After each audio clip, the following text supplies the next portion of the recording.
आज टॉपिक देख लो, electrical devices. Book में अलग से कोई टॉपिक नहीं दिया है। बुक में क्या है कि भाई इलेक्ट्रोमैग्नेटिक इंडक्शन में ट्रांसफार्मर दे दिया, अलग से थोड़ा सा एमीटर बता दिया, वोल्टमीटर बता दिया। ये कोई अलग से बुक में टॉपिक नहीं मिलेगा। हम क्या करते हैं कि सबको डिवाइसेस को एक साथ पढ़ा बता देते हैं।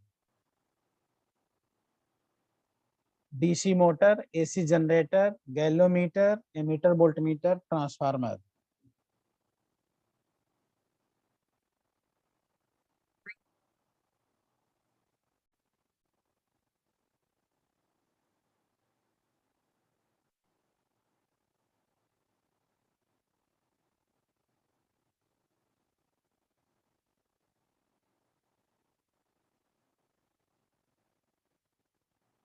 इलेक्ट्रिकल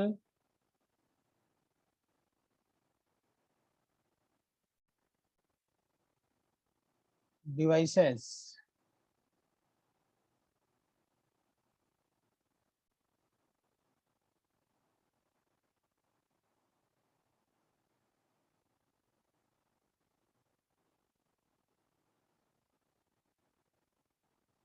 सबसे पहले क्या पढ़ा जाएगा बेटा?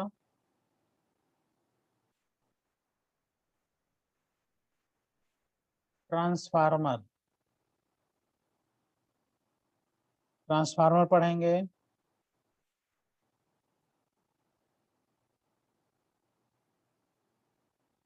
AC generator.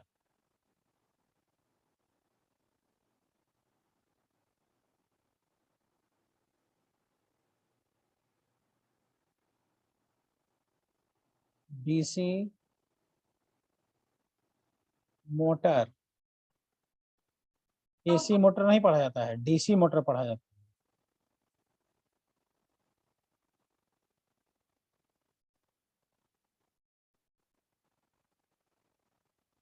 Moving coil,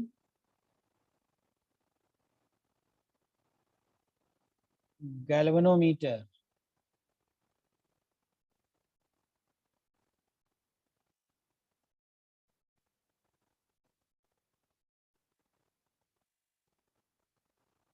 conversion of galvanometer in ammeter.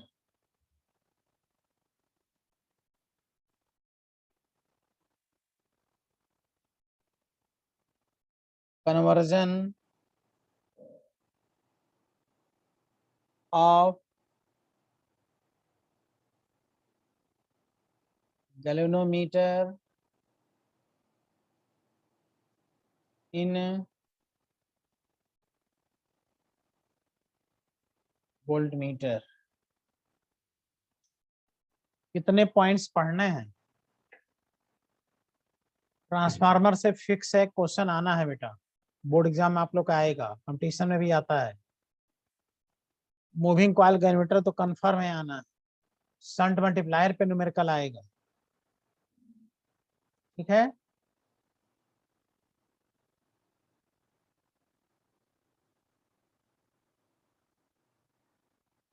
Note हो गया? क्या स्टार्ट करें बताओ, बोलो। Transformer. Transformer.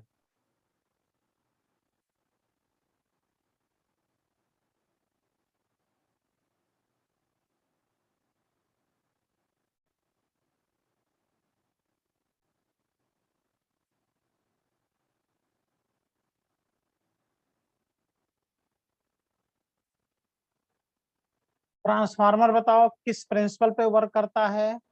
Mutual induction. Mutual induction. कितने कॉइल इसमें होते हैं? दो, प्राइमरी और 2 coil. Secondary.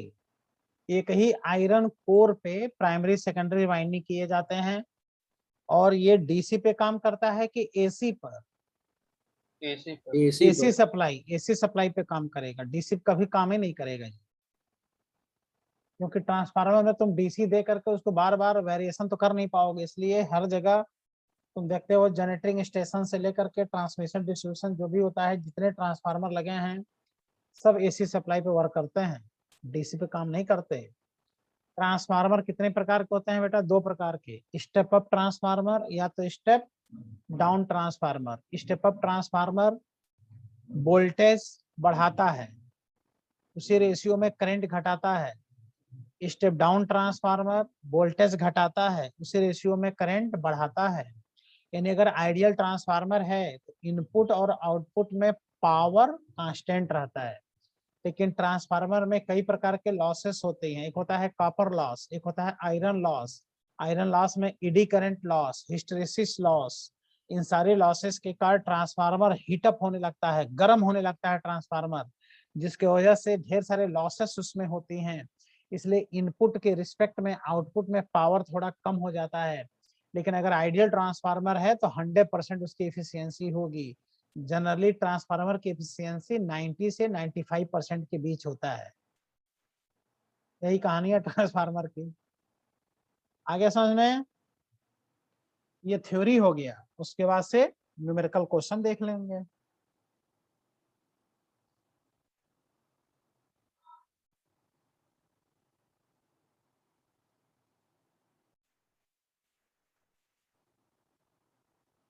Working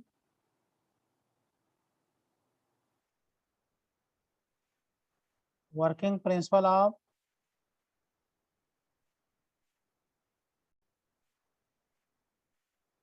transformer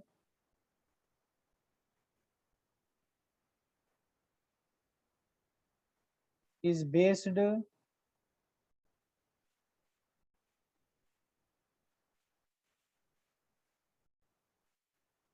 on the mutual induction। Working principle mutual induction पे बेटा बेस्ड है।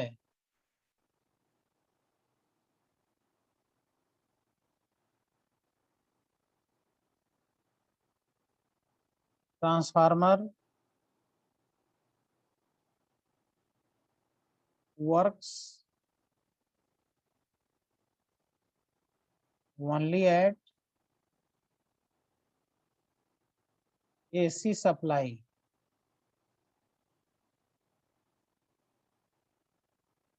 not at DC supply।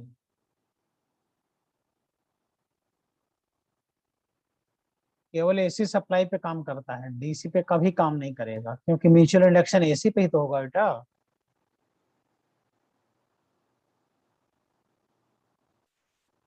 In ideal transformer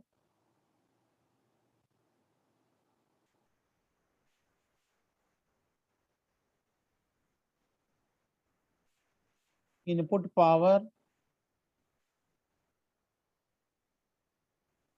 and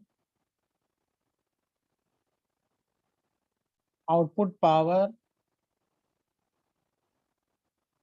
will be same. जितना इनपुट पावर होता है उतना ही आउटपुट भी होता है।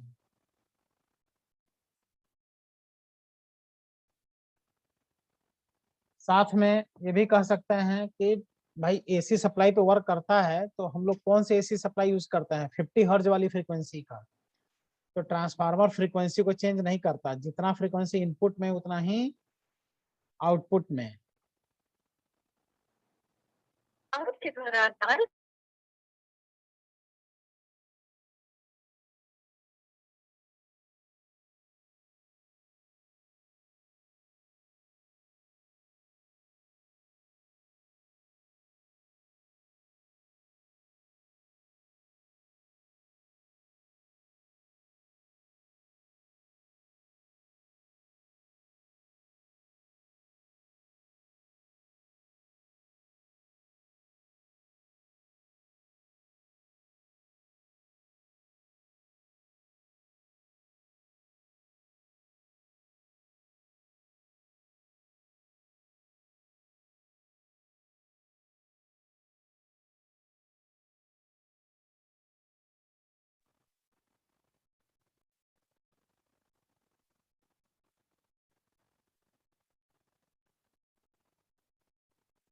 इन ट्रांसफार्मर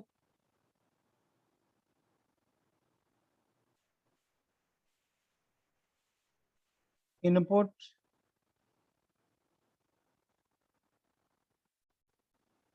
एंड आउटपुट फ्रीक्वेंसी कितने हर्ट्ज होता है बताओ? 50 हर्ट्ज विल बी सेम। जितनी फ्रीक्वेंसी इनपुट की होगी उतने ही आउटपुट की। ना ये पावर चेंज करेगा ना फ्रीक्वेंसी चेंज करेगा। और अगर आइडियल नहीं है, डिफरेंट इसमें लॉसेस को इग्नोर ना किया जाए, तो पावर आउटपुट का पावर कम हो जाएगा, कुछ कुछ पावर चला जाएगा लॉसेस में। Eddy current loss, hysteresis loss, copper loss, ये सब इसके लॉसेस होते हैं। कहीं भी ट्रांसफार्मर तुम देखो यूज होता है तो बहुत ज्यादा हीट होता रहता है, इसलिए ट्रांसफार्मर में आयल कूलिंग की जाती है। ट्रांसफार्मर में क्यों आयल भरा जाता है? कूलिंग पर्पस के लिए। छोटे ट्रांसफार्मर एयर कूल्ड होते हैं, बड़े ट्रांसफार्मर आयल कूल्ड होते हैं।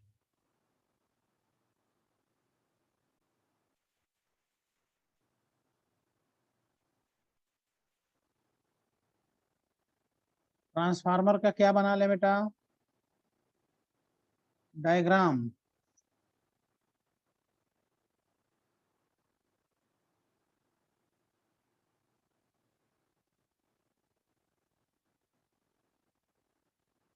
बोर्ड एग्जाम में पहले पूरा डायग्राम बनाने के लिए आता था।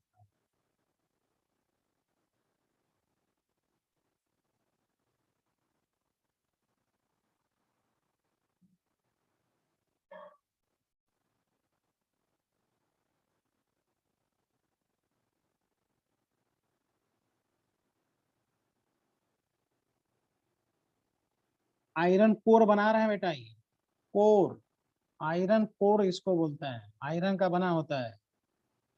हार्ड आयरन के सॉफ्ट आयरन?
इसी पे होता है बेटा प्राइमरी वाइंडिंग।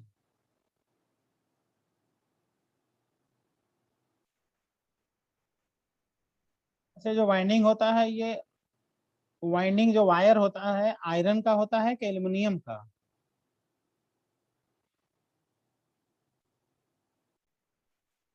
ये जो वाइंडिंग है वायर, ये आयरन का बना होता है कि एल्युमिनियम का? बताओ बेटा।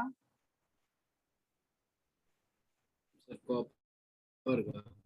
कॉपर का बना होता है, इसलिए कॉपर यूज किया जाता है, उसका रेजिस्टेंस कम होता है इसलिए।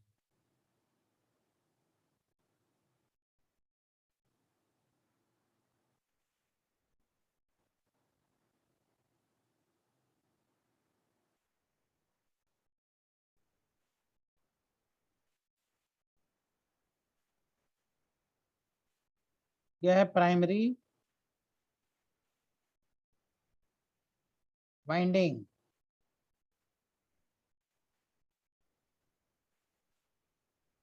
यह बेटा सेकेंडरी वाइंडिंग।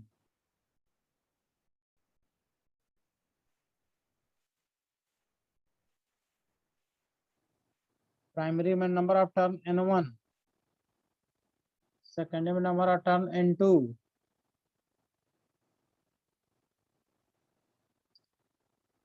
जो सप्लाई देंगे कौन सा सप्लाई होगा बेटा? AC supply. इनपुट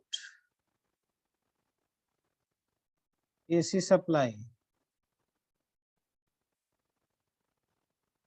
यहाँ पे सर्किट क्लोज करने के लिए एक रेजिस्टेंस लगा दिए। आउटपुट में मिलेगा हम लोग को आउटपुट।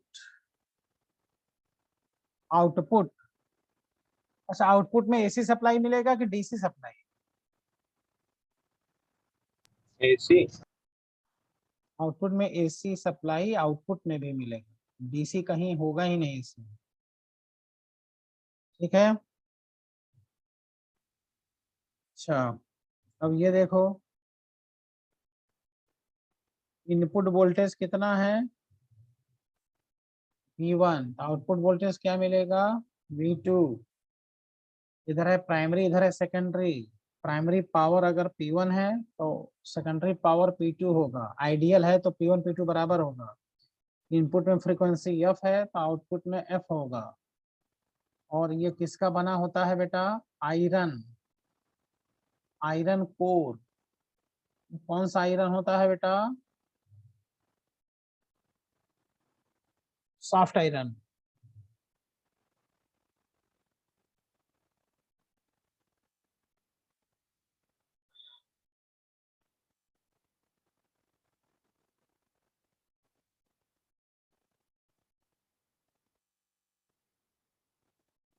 आयरन कोर इस तरह से बना होता है।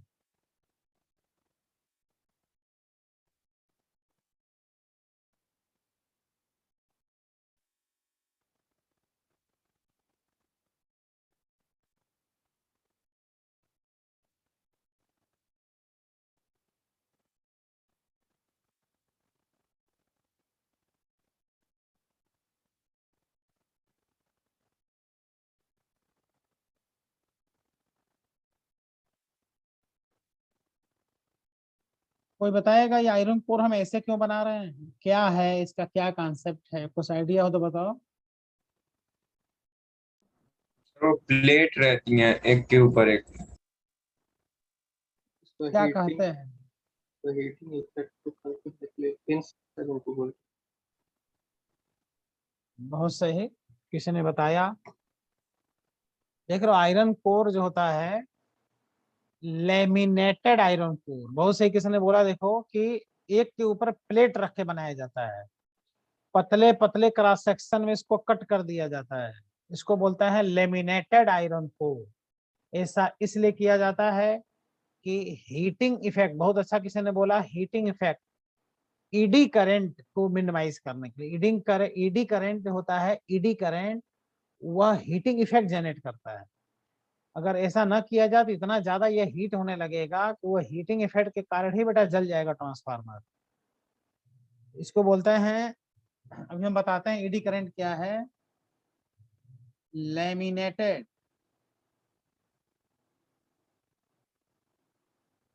Laminated iron core to reduce, कौन सा लॉस बेटा? Eddy current loss. Eddy current loss को रिड्यूस करने के लिए, मिनिमाइज करने के लिए ऐसा किया जाता है। अब देख रहे हो बेटा, प्राइमरी का सेकेंडरी से कोई कनेक्शन नहीं है, बस एक ही आयरन कोर पे ये और ये वाइंडिंग है।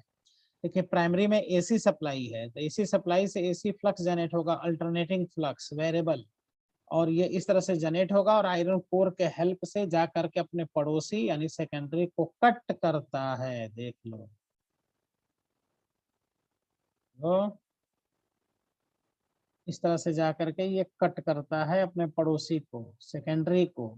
अच्छा बताओ बेटा, सेकेंडरी में EMF क्यों इंड्यूस होता है? क्योंकि फ्लक्स जनरेट होता है प्राइमरी का और सेकेंडरी को जाके कट करता है। कोई बताएगा बेटा ये जो व्हाइट व्हाइट हम बनाए हैं, ये जो फ्लक्स, ये कांस्टेंट फ्लक्स है कि वेरिएबल है?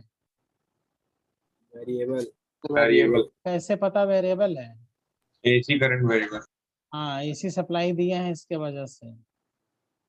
अच्छा, ये वेरिएबल फ्लक्स जब जाके किसको कट करता है? सेकेंडरी को। देख रहे हो कैसे जा रहा है, कट कर रहा है सेकेंडरी को। तो फैराडे लॉ से सेकेंडरी में ईएमएफ और करंट इंड्यूस हो जाता है। यही रीजन है कि ट्रांसफार्मर में इनपुट में सप्लाई देते हैं, आउटपुट में अपने आप मिलता है। तो हम यूज क्यों करते हैं ट्रांसफार्मर? हम इसलिए यूज करते हैं ट्रांसफार्मर कि विद हेल्प ऑफ ट्रांसफार्मर हम लोग अल्टरनेटिंग वोल्टेज को या तो बढ़ा सकते हैं या तो घटा सकते हैं। जैसी आवश्यकता हो वो घटा बढ़ा लेंगे। भाई हम लोग के घर में 220 वोल्ट की एसी सप्लाई उपलब्ध है बेटा, 220 वोल्ट की। मोबाइल चार्ज कितना होता है? 2 वोल्ट से, 5 वोल्ट से, 6 वोल्ट से। टेलीविजन 12 वोल्ट से चलता है। रेडियो 5 वोल्ट से चलता है। 2 वोल्ट, 6 वोल्ट से चलता है। बैटरी चार्ज होता है बेटा लो वोल्टेज से। तो आखिर 220 वोल्ट की सप्लाई उपलब्ध है और हम लोग को डिवाइस चलाना है, तो वोल्टेज को डाउन करना है। वोल्टेज को डाउन करने के लिए क्या करना होगा? स्टेप डाउन ट्रांसफार्मर यूज करना होगा। तो ट्रांसफार्मर का यही प्रिंसिपल है, वोल्टेज को इसके अनुसार या तो बढ़ा लो या तो घटा लो। यही कहानी है ट्रांसफार्मर की। इसलिए ट्रांसफार्मर हम लोग यूज करते हैं। जो जनरेटिंग स्टेशन होता है, जहां पर thermal power plant, hydro power plant, ये जो जितने होते हैं ये सब के सब 11 किलो वोल्ट, 11,000 वोल्ट जनरेट करते हैं। और उसको जब ट्रांसमिट करना होता है तो उसको वेरी हाई वोल्टेज और ज्यादा वोल्टेज में ना 440 किलो वोल्ट में कन्वर्ट कर लिया जाता है। नहीं, 400 किलो वोल्ट में, 400,000 वोल्ट में उसको कन्वर्ट करके तब एक स्थान से दूसरे स्थान पर उसको ट्रांसमिट किया जाता है। तो कहोगे इतना क्यों वोल्टेज बढ़ा देते हैं? इसलिए बढ़ा देते हैं जिससे कि उसी रेशियो में करंट खूब मिनिमाइज हो जाए। क्योंकि ओवरहेड लाइन से जो ट्रांसमिशन लाइन होती हैं बहुत लंबी होती हैं, कई किलोमीटर लंबी। भाई कहीं भी बिजली उत्पादन हो रहा है बेटा, जैसे इलाहाबाद में हम लोग को जो बिजली मिल रहा है, तो ये इलेक्ट्रिसिटी यहाँ से प्रोडक्शन तो हो नहीं रहा है। ये बहुत दूर कहीं से थर्मल पावर प्लांट सोनभद्र है ना, वहां पर जनरेट हो रहा है। एनटीपीसी है वहां पर। तो यहाँ से वहां तक की दूरी 300, 400, 500 किलोमीटर है बेटा। इतने बड़े कंडक्टर के द्वारा सप्लाई वहां से यहाँ तक आता है। और कंडक्टर का अपना एक रेजिस्टेंस होता है। अब बताओ अगर वेरी हाई करंट वहां से यहाँ तक आवे तो इतना ज्यादा आई स्क्वायर आर लॉस हो जाएगा, वो रास्ते में ही सप्लाई खत्म हो जाएगा। इसलिए उसको वेरी हाई वोल्टेज जितना बढ़ा सकते हैं, स्टेप अप ट्रांसफार्मर से वोल्टेज बढ़ा लेते हैं। उसी रेशियो में करंट बहुत ही कम हो जाता है और उस करंट को एक स्थान से दूसरे स्थान पे ट्रांसमिट कर देते हैं, जिससे आई स्क्वायर आर लॉस बहुत कम होता है। और उसके बाद से जो वो शहर में आता है तो धीरे धीरे सब स्टेशन जो जगह जगह बने होते हैं धीरे धीरे वोल्टेज को डाउन करते जाते हैं। जितने भी सब स्टेशन होते हैं सब 11 के मल्टीपल में होते हैं। कहीं भी देखो सब स्टेशन पे लिखा होता है 66 kilo volt oblique 33 kilo volt, यानी 66 किलो वोल्ट को 33 किलो वोल्ट में कन्वर्ट कर रहा है। फिर एक सब स्टेशन आगे देखोगे लिखा होगा 33 kilo volt oblique 11 kilo volt, वह 33 किलो वोल्ट को 11 किलो वोल्ट में जनरेट करता है।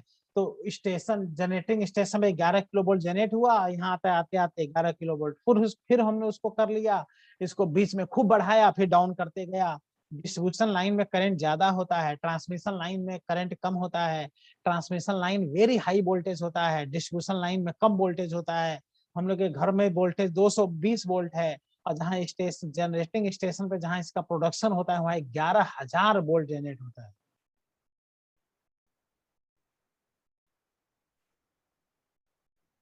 डिस्ट्रीब्यूशन लाइन में करंट ज्यादा होता है, ट्रांसमिशन लाइन में वोल्टेज बहुत ज्यादा होता है। अगर कोई ट्रांसमिशन लाइन टच कर दिया, कोई भी ट्रांसमिशन लाइन को अगर टच कर दिया, उसका राख भी नहीं मिलेगा बेटा, धुआं बन के उड़ जाएगा, वो धुआं बन जाएगा।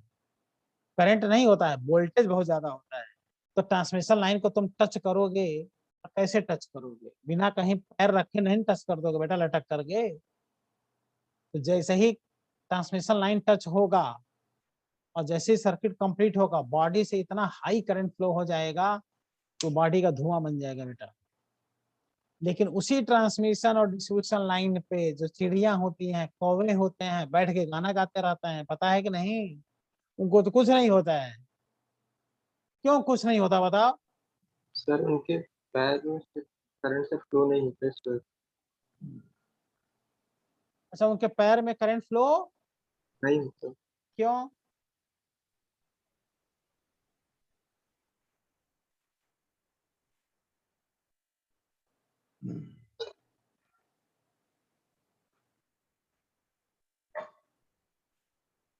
रोहित तुम बताओ। तो वो सब इंसुलेटर होते होंगे। सर वो सिंगल वायर पे टच करती हूँ सर। देखो कितना सही जवाब दिया रोहित ने दिया। सिंगल वायर को पे बैठी रहती है ना, सर्किट कंप्लीट तो होगा नहीं कभी। ये थोड़ा है कि भाई ट्रांसमिशन डिस्ट्रीब्यूशन लाइन होता है, एक वायर से दूसरे वायर के बीच सेपरेशन होता है। तो जो चिड़िया होती हैं एक वायर में बैठी रहती हैं, दूसरे वायर को तो कभी टच कर ही नहीं पाएंगे, वो सर्किट कंप्लीट हो नहीं पाएगा कभी भी। इसलिए अगर कुछ भी इसलिए वायर पर लटक जाए तो इसलिए उनको कुछ नहीं होता है। लेकिन जो कौवे होते हैं बड़े साइज के होते हैं, तो कौवे क्या करते हैं ना कि एक वायर पे बैठे रहते हैं और बड़ी साइज होती है और गाना गाते रहते हैं, और गाना गाते गाते दूसरे वायर को मुंह से पकड़ लेते हैं, सर्किट कंप्लीट, करंट फ्लो धड़ाम से नीचे। जो कौवा नीचे आता है गाना गाते गाते, नीचे धड़ाम से गिरता है, तो बाकी सारे कौवे मिलके गाना गाना शुरू कर देते हैं। कभी देखे हो कि नहीं ऐसा? No sir. वो सर, अरे देखते नहीं हो, पोलो पर से कौवे धड़ाम से नीचे गिर पड़ते हैं करंट लगने से, तो बाकी कौवे आकर के हाँ हाँ हाँ चारों तरफ करने लगते हैं, वही भी गाना गाते हैं। छोटे चिड़िया कभी इलेक्ट्रिसिटी से नहीं मरते हैं, बड़े बड़े चिड़िया ही मरते हैं, क्योंकि छोटे चिड़िया एक वायर से दूसरे वायर को टच कर ही नहीं पाएंगे कभी भी। तो डिस्ट्रीब्यूशन लाइन में करंट ज्यादा होता है, वोल्टेज कम होता है। ट्रांसमिशन लाइन में वोल्टेज बहुत ज्यादा होता है, करंट कम होता है। आई स्क्वायर लॉस को मिनिमाइज करने के लिए ट्रांसमिशन लाइन कई किलोमीटर लंबे होते हैं। डिस्ट्रीब्यूशन लाइन शहर में चलती है, गाँव में चलती है।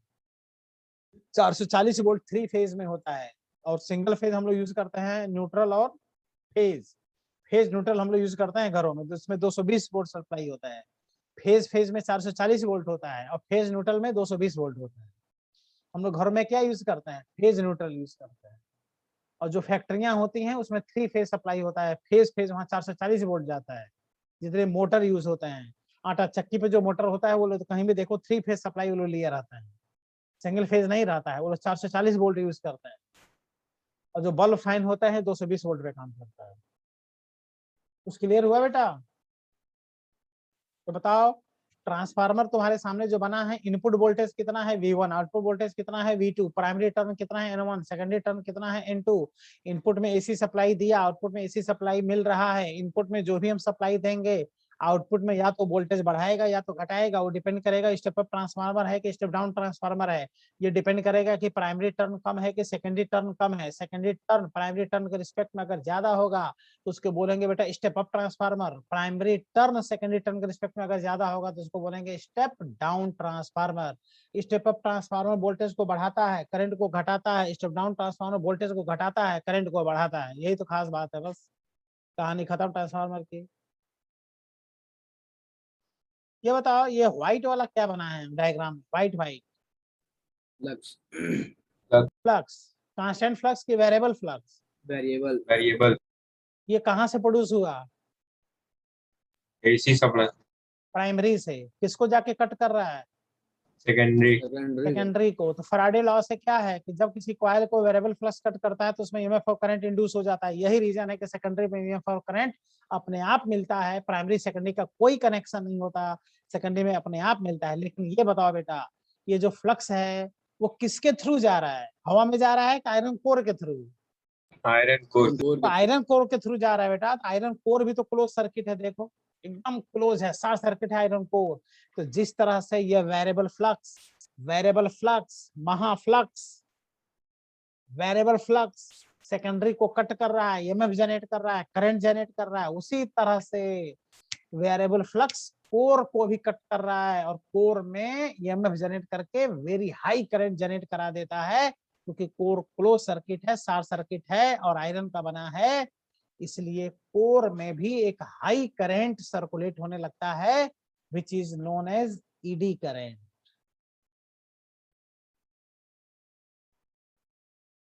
जो ट्रांसफार्मर के कोर को हीटअप करने लगता है, बहुत ज्यादा गर्म होने लगता है ट्रांसफार्मर को,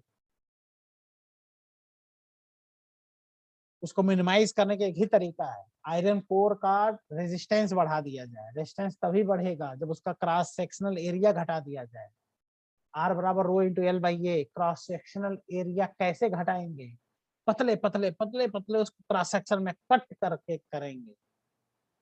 पतले पतले क्रॉस सेक्शन में जब कट कर देंगे, जब पतला हो जाएगा तो एरिया कम हो जाएगा, एरिया कम हो जाएगा तो रेजिस्टेंस बढ़ जाएगा, रेजिस्टेंस बढ़ जाएगा आयरन कोर का, तो एडी करंट को डिप्रेस कर देगा, मिनिमाइज कर देगा, खत्म तो नहीं करेगा बट मिनिमाइज हो जाएगा। प्राइमरी और सेकेंडरी में, प्राइमरी वाइंडिंग है, सेकेंडरी वाइंडिंग है कॉपर का, तो उसमें आई स्क्वायर आर लॉस लगातार होता रहता है, ईडी करंट होता रहता है थोड़ा बहुत। और एक होता है हिस्टेरिसिस लॉस, मैग्नीशियम के लास्ट में हम लोग पढ़ेंगे hysteresis, hysteresis loss, eddy current loss, copper loss, इन सब के वजह से हीट जनरेट होता है, जिससे कि कोई भी ट्रांसफार्मर छोटा हो चाहे बड़ा हो, हीटअप होता रहता है, गर्म होता रहता है। इसीलिए छोटे ट्रांसफार्मर हवा से ही ठंडे हो जाते हैं। रेडियो में, टेलीविजन में ट्रांसफार्मर लगे रहते हैं, एडाप्टर में लगे रहता है, चार्जर में ट्रांसफार्मर लगा होता है। तुम कभी भी चार्जर यूज करो तो कुछ देर बाद से चार्जर गर्म हो जाता है, क्योंकि उसमें एक छोटा सा ट्रांसफार्मर लगा होता है। क्या लगा होता है बेटा? एक छोटा सा ट्रांसफार्मर। तो तुम देखो चार्जर क्यों हीटअप हो जाता है, वह ट्रांसफार्मर हीट होने के कारण।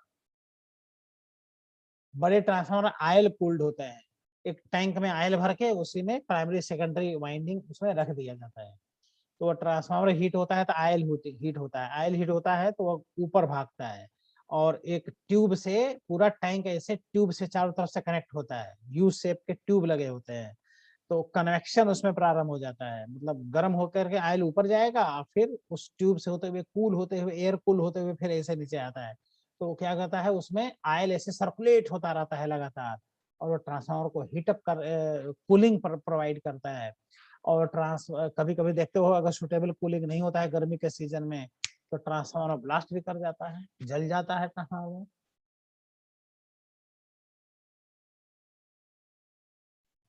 ठीक बेटा, यह है variable magnetic flux of primary linked with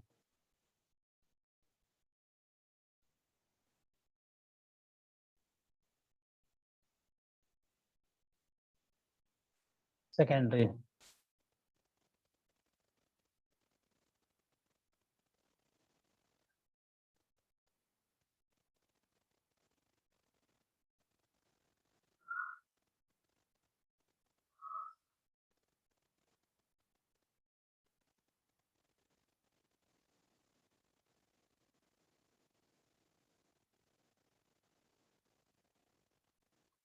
When AC supply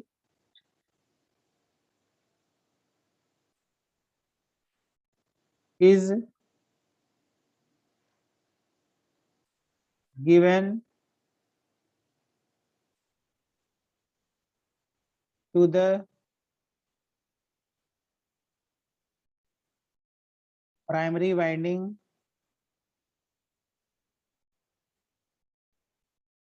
of transformer, then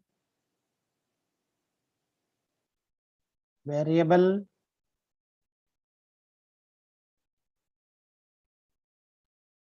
magnetic flux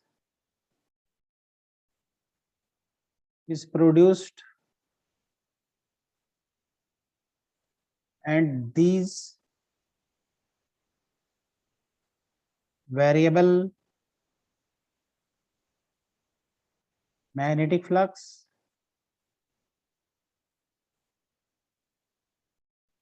are linked, linked यानी क्या? कट करना, with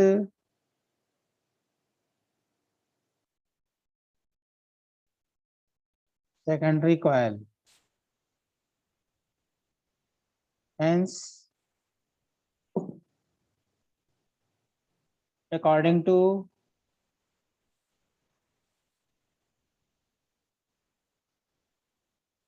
Faraday's law,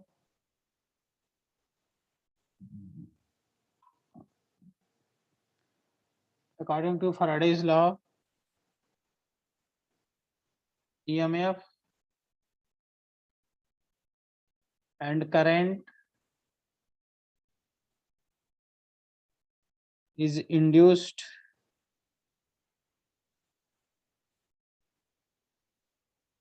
in the secondary winding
बस फोन आ गया था बेटा, ठीक है। Induce in the secondary winding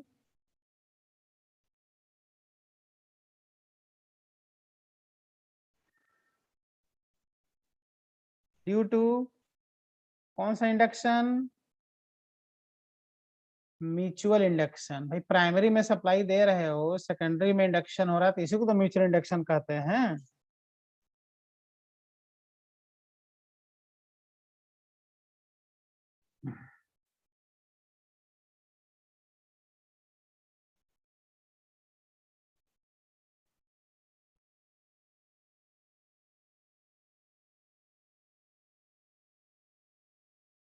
and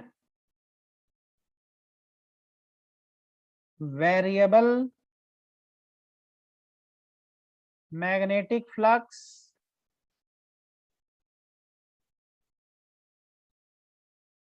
also linked. बताओ बेटा, वेरिएबल फ्लक्स और किसको कट करते हैं? कोर को भी तो कट करते हैं।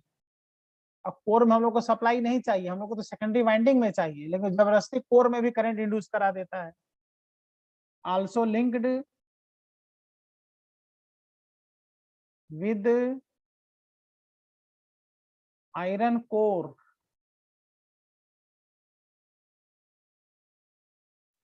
and hence a very high current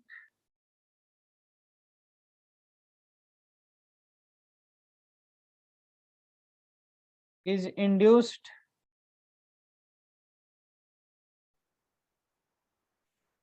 in iron core।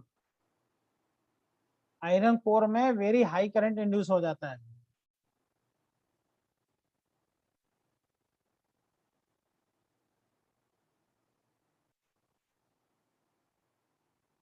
which is known as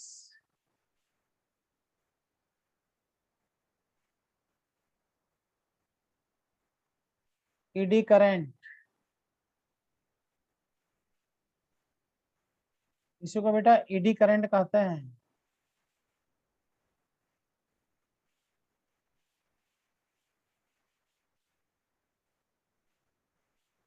and to reduce eddy current, iron core should be, क्या होना चाहिए बताओ बेटा? लेमिनेटेड। लेमिनेटेड मतलब पतले पतले क्रॉस सेक्शन में कट कर दिया जाता है, प्लेट बना दिया जाता है और उसको आपस में इंसुलेट करके चिपका दिया जाता है। क्रॉस सेक्शन एरिया खूब कम हो जाता है। क्रॉस सेक्शन एरिया कम हो जाने से R बराबर रो इंटू एल बाई ए से जब एरिया कम होता है तो रेजिस्टेंस बढ़ जाता है। रेजिस्टेंस बढ़ने से करंट मिनिमाइज हो जाता है। ठीक बेटा?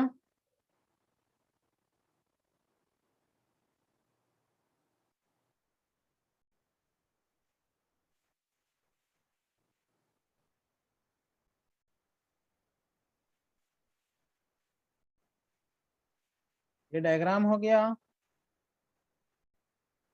ये थ्योरी, ये भी थ्योरी। अब इसके फॉर्मूले पे आते हैं। इसका फॉर्मूला होता है बेटा ट्रांसफॉर्मेशन रेशियो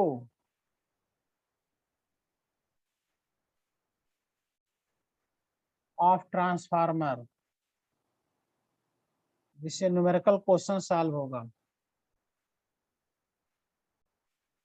ट्रांसफॉर्मेशन रेशियो, एक N1 होता है, एक N2 होता है, प्राइमरी टर्न सेकेंडरी टर्न, इन्हीं का रेशियो ट्रांसफॉर्मेशन रेशियो होता है। तो कोई बताएगा बेटा N1 अपान N2 ट्रांसफॉर्मेशन रेशियो होता है कि N2 upon N1?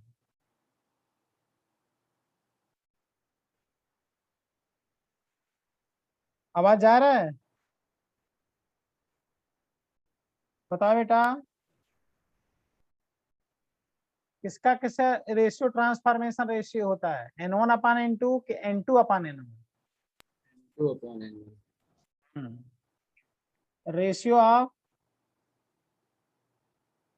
Secondary and primary number of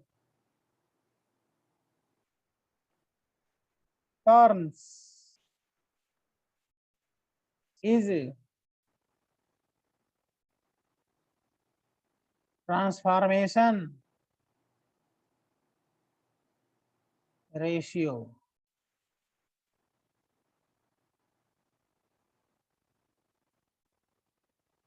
transformation ratio के is equal to secondary number of turn upon primary number of turn. इसको कहीं कहीं R कहता है, कहीं कहीं K कहता है। सेकेंडरी टर्न ज्यादा होगा तो सेकेंडरी वोल्टेज भी ज्यादा होगा, V2 अपान V1। बट सबको पता है कि अगर आइडियल ट्रांसफार्मर है बेटा, कौन सा ट्रांसफार्मर? आइडियल, इनपुट पावर और आउटपुट पावर दोनों बराबर होगा। और इनपुट पावर क्या होगा बताओ? V1 I1। Output power V2 I2। यहां से तुम ही बताओ ना, V2 अपान V1 कितना आ गया? I1 अपान I2 आया कि नहीं आया? यहीं पे V2 अपान V1 को क्या लिख दिया जाता है? देख लो, ये है, इसी से सारे न्यूमेरिकल क्वेश्चन बेटा आप लोग के सॉल्व हो जाएंगे। Transformation ratio of transformer, unitless dimensionless. N2 upon N1 बराबर V2 अपान V1 बराबर I1 अपान I2। मैक्सिमम न्यूमेरिकल क्वेश्चन इसी से सॉल्व होगा।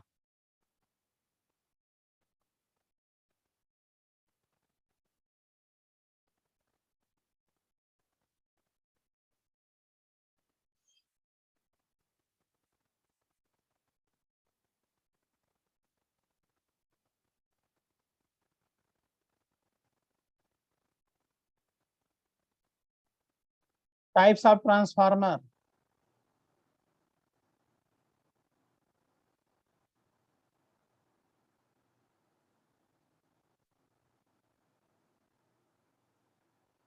First step up transformer.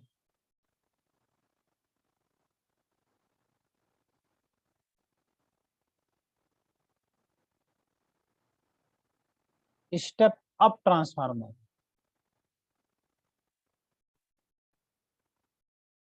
Step up transformer का यह है सिंबल। इसमें कि ऐसे प्राइमरी टर्म दिखाएंगे, यहाँ कोर ऐसे दिखाएंगे, और यहाँ सेकेंडरी टर्म दिखाएंगे।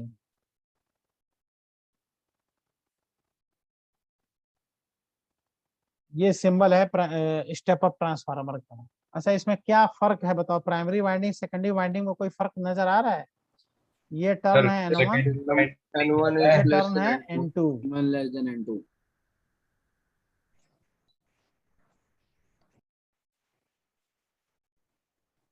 बताओ बेटा, कोई इसमें फर्क नजर आ रहा है प्राइमरी और सेकेंडरी में? N1 less than N2। हाँ, N1 less than N2 N2. N1 से देखो ज्यादा है, सेकेंडरी टर्न ज्यादा होगा तो वोल्टेज को बढ़ाएगा। N2 N1 से ज्यादा होता है इसमें। V2 V1 से ज्यादा होता है। I2 I1 से कम होता है। ट्रांसफॉर्मेशन रेशियो 1 से ज्यादा होता है। यानी ये क्या करता है? Low voltage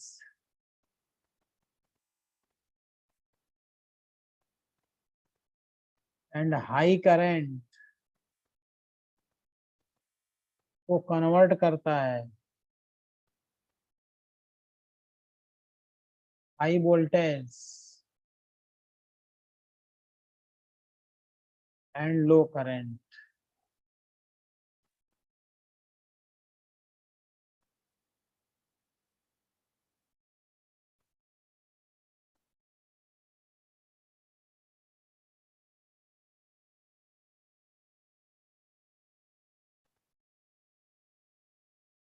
second step down transformer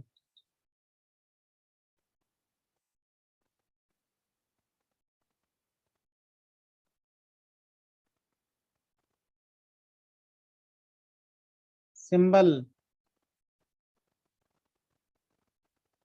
यह है प्राइमरी,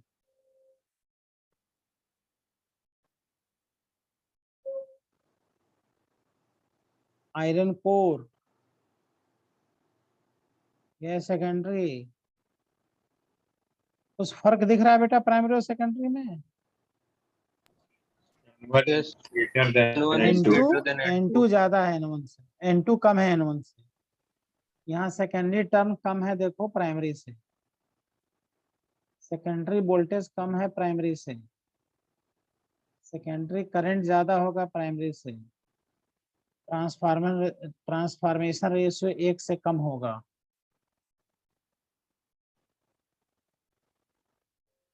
और ये क्या करता है?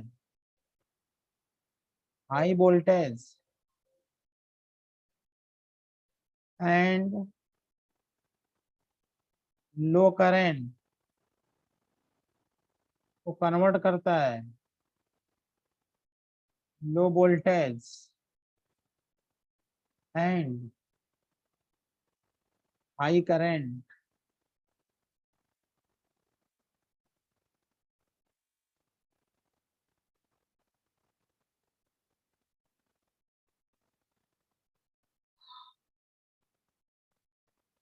ठीक बेटा?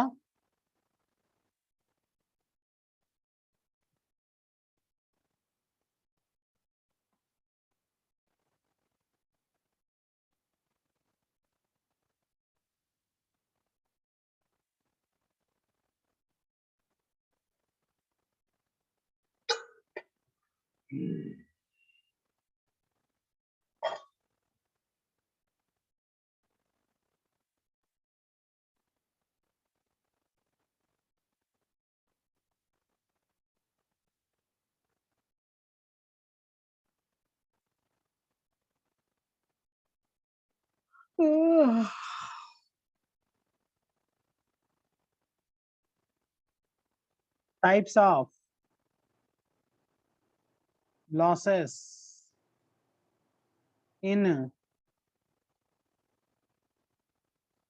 transformer.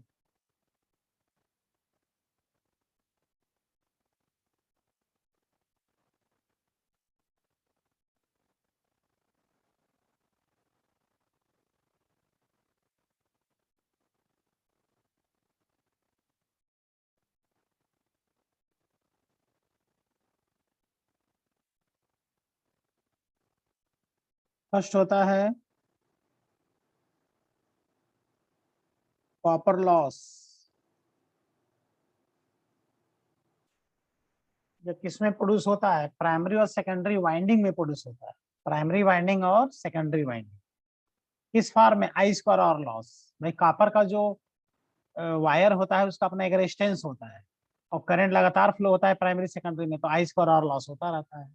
इसलिए कॉपर का वायर यूज करते हैं वाइंडिंग जिससे रेजिस्टेंस उसका कम रहे।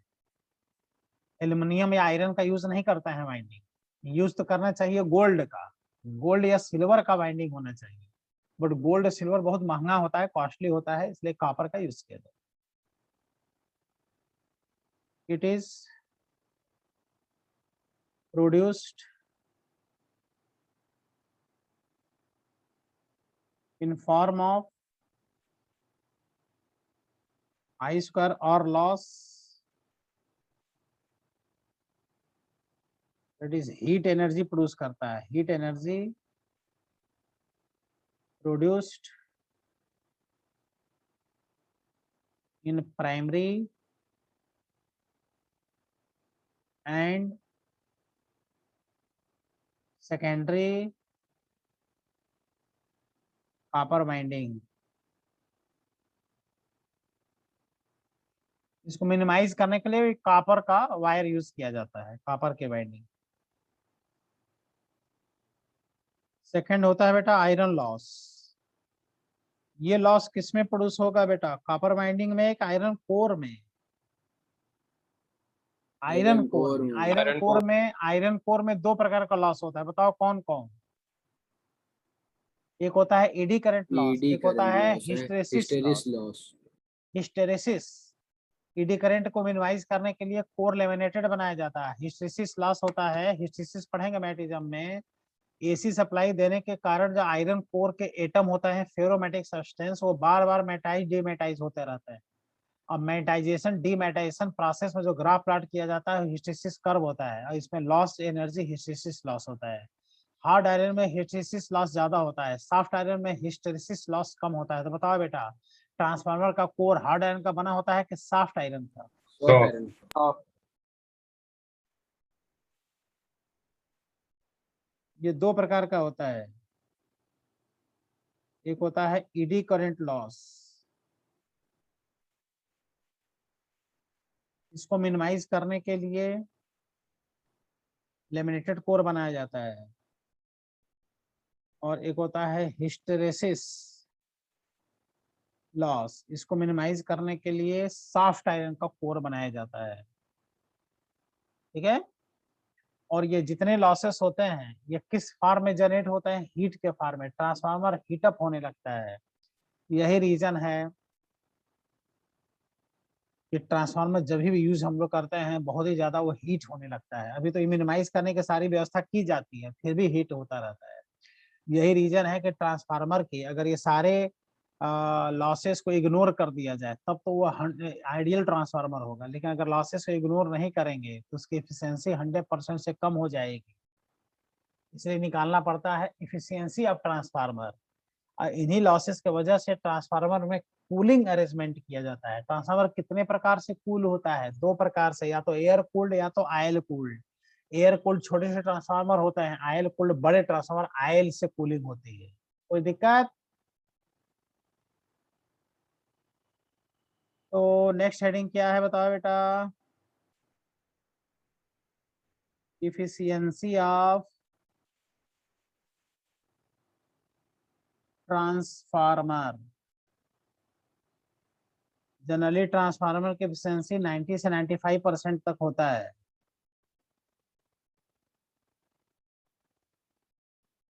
परसेंटेज इफिशियंसी को ईटा से इंडिकेट करते हैं। क्या होता है बेटा? Output power upon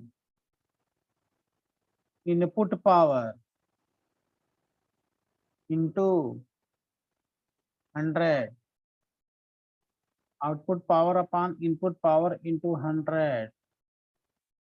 output power होगा V2 I2, इनपुट होगा V1 I1। इससे इफिशियंसी निकाला जाता है। इफिशियंसी कितना होता है? 90% टू 95% तक इफिशियंसी लगभग होता है, इसी का आसपास। 10%, 5%, 15% ये जाता है लॉसेस में। बट फॉर आइडियल ट्रांसफार्मर, अगर ट्रांसफार्मर बेटा आइडियल है तो उसका इनपुट और आउटपुट दोनों बराबर हो जाता है, और ऐसे में उसकी इफिशियंसी कितने % हो जाती है?